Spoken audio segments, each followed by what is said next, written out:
شكرا لجواد بدة. مشاهدينا، تأجيل الحسم إلى مباراة العودة بعد التعادل السلبي هنا في كازابلانكا.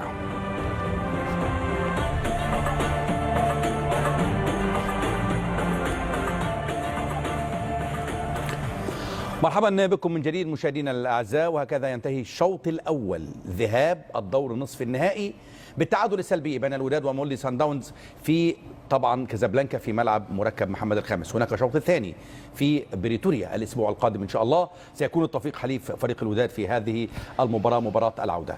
نعود الى اجواء التحليل لهذه المباراه والشوط الثاني تحديدا الذي شهد العديد من الاحداث، ومنها حاله طرد اخرى ثانيه لفريق مولدي سان داونز، ولم يستغل فريق الوداد هذا النقص العددي الكبير في صفوف فريق مولدي سان داونز في هذه المباراه. اعود الى عزيز بن نيش ومحمد العلوي للحديث عن هذه المباراه. كابتن عزيز، طبعا تعادل سلبي ليست النتيجه التي كان يتمناها جمهور الوداد، ولكن كما قلت في المقدمه هذا شوط لعب اليوم، هناك شوط اخر الاسبوع القادم بمشيئه الله.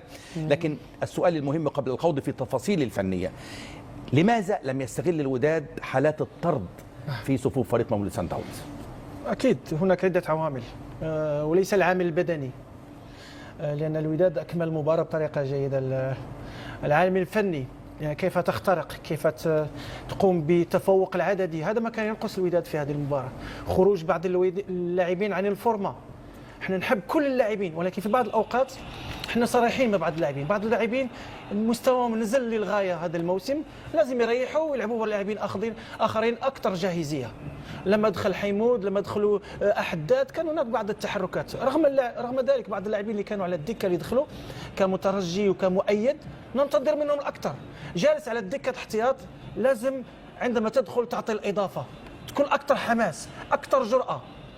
أظن بأن الوداد افتقد لبعض الأشياء ولم يفتقد للكوتشين، لأن الكوتشين كان موفق اليوم، وهذا يعني أن اللاعبين لازم أن يراجعوا أنفسهم.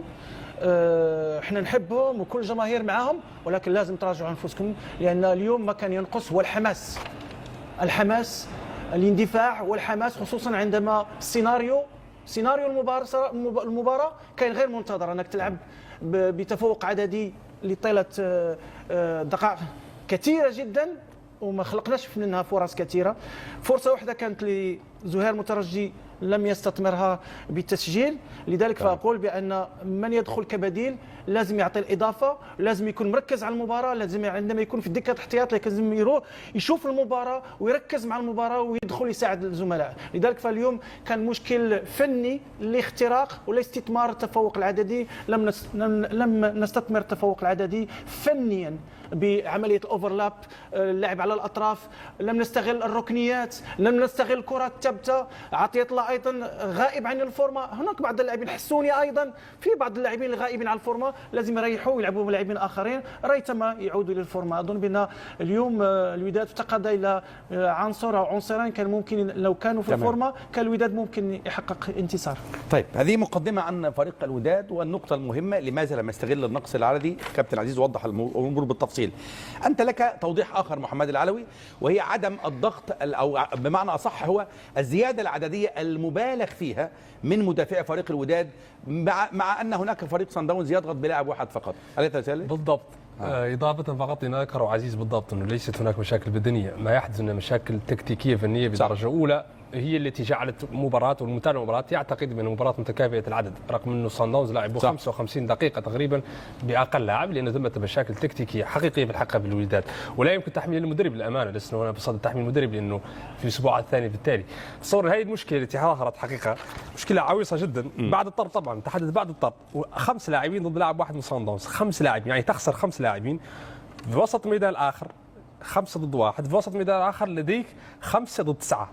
فبالتالي لن تتقدم الكرة إطلاقا، لن تجد خيارات، لأنه أنت الآن تخسر 4 لاعبين بدون شيء. سيحاول يتقدم لاحظ، يتم السيطرة عليهم بسهولة جدا، سيعودون للخلف لأنه لا توجد خيارات تمرير، لا توجد زيادة عددية، لا توجد خيارات الأمام، سيضطرون كذلك دائما للعودة للخلف نفس المعضلة. لاحظ 3 ضد 1، 4 ضد 1، يعني هي مشكلة تكتيكية وليست مشكلة بدنية، هاي مشكلة تكتيكية. لاحظ يلعبون كرة يتم احتوائهم بسهولة جدا. في الشوط الثاني نفس الحال على فكرة، تكررت مرات، وهي مسألة تتعلق بالتعليم الذاتي للاعب، لسه تحتاج المدرب لكي يعلمك هذه المسائل. هي مسائل لكن المدرب ممكن يعطي تعليمات بالتقدم يعني. صح، لكن هي مسائل واضحة جدا. لاحظ 4 ضد 0 بدون اي لاعبين سيبحث يعني عن اوكي خيارات. ممكن التقدم يعني اللعيبه متراجعه 5 لاعبين تحت الكره لسه محتاج. من فريق الوداد اوكي بالضبط. بس المدرب ممكن يحط تعليمات بزياده صح لكن حتى انت لاحظ الحسوني ماذا يريد هنا؟ يستلم لماذا؟ لم يعطي اضافه.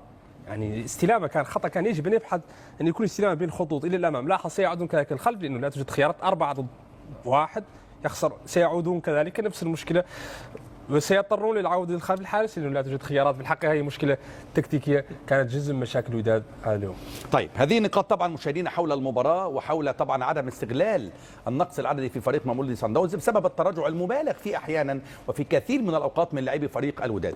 كابتن التغييرات انت كنت تتحدث عن التغييرات بالضبط يعني انت قلت التغييرات فاندن بروك اعطى هذه التبديلات وكانه يسمعك بالضبط، لكن لماذا لم نجد التغير في الاداء الهجومي من اللاعبين؟ هل اصابه سامبو كان لها تاثير كبير على شق الهجوم لفريق الوداد؟ اكيد اصابه سامبو، لان التغييرات اللي قام بهم فاندر بروك كان من المتوقع انه يعطوا فعاليه على الاطراف، يكون هناك يعني عرضيات، ويكون هناك عرضيات لصالح سامبو. لكن بعد دخول اللاعبين في الشوط الثاني خرج سامبو مصاب، وهذا يعتبر خساره. يعني تقريبا الوداد لعب 30 دقيقه زائد تقريبا 10 دقائق تقريبا بدل الوقت بدل ضاع تقريبا 40 دقيقه بدون سامبو كان مهم في الاوقات اللي كان الوداد تقدم شيئا ما، الكتله تقدمت شيئا ما الى الامام، وكان هناك كروسات وكان هناك عرضيات وكانت هناك ركنيات لم نستغلها. حتى اليوم يناجم عنده عرضيات رائعه جدا.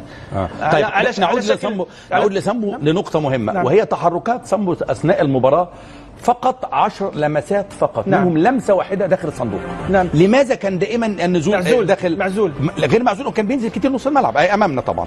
كل لمسات سامبو منهم 10 لمسات كلهم خارج الصندوق، لمسه واحده داخل الصندوق. هذا في الشوط الاول. هي طوال وقت في المباراه. عارف ليش؟ لان كنا بكثافه عدديه في الدفاع، كثافه عدديه في الدفاع، وكنا دائما نبني الهجمات ب5 لاعبين وامامنا مهاجم واحد فقط من صن داونز.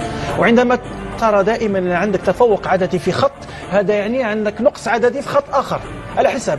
الان تفوق عددي ياتي ليس فقط بالتمريرات لكن بتثبيت الخصم. لازم تثبت الخصم، هناك مدافعين لازم يطلعوا بالكره، وعندما يطلع الخصم في ذاك الوقت ممكن تحرر زميلك.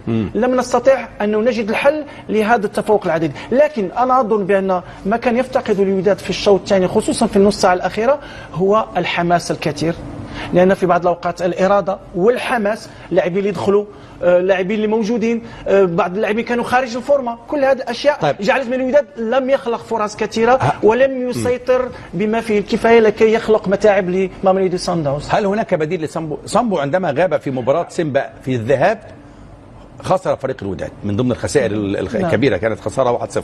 لا واضح ان من خلال هذه الاصابه ربما من خلال وجه سامبو ان الاصابه ربما وهذا ما لا نتمنى ان شاء الله ان يكون متواجد في المباراه ان شاء الله في مباراه العوده، لكن ربما اذا لم يتواجد فريق لاعب سامبو في المباراه القادمه كيف يتعامل فريق الوداد مع هذه النقطه، خصوصا ان هو الهداف للفريق وهو صاحب التركيز امام المرمى. هو سامبو مهاجم جيد للعرضيات، مهاجم جيد داخل منطقه الجزاء، لكن كلما خرج من منطقه الجزاء كلما تضاءلت مخاطره.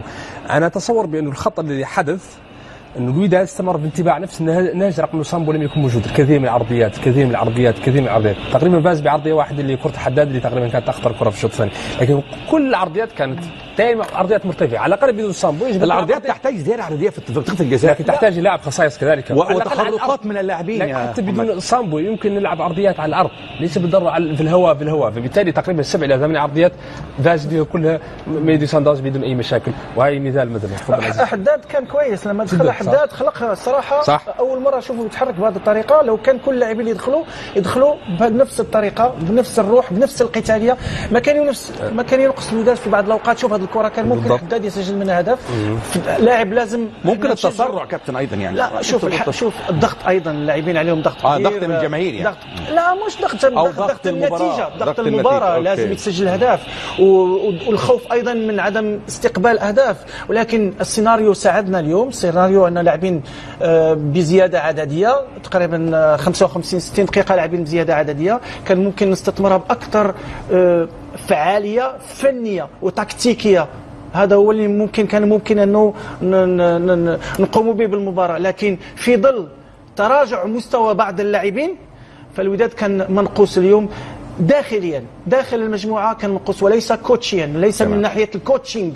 اليوم من ناحيه العناصر، بعض العناصر لا زالت تبحث عن مستواها في ظل ان الوداد محتاجه لها. لذلك فاظن بان هذه الحقيقه وهذه الصراحه اللي لازم تقال، وهذا هو صوت الجمهور كله بيقول بان اذا غاب بعض اللاعب على الفورمه لا باس انه يترك مكانه للاعب اخر وهذا امر طبيعي تماما في كره القدم، لابد من التبديلات بين اللاعبين طالما اللاعب خارج الفورمه حسب ما قاله عزيز بن نيجي.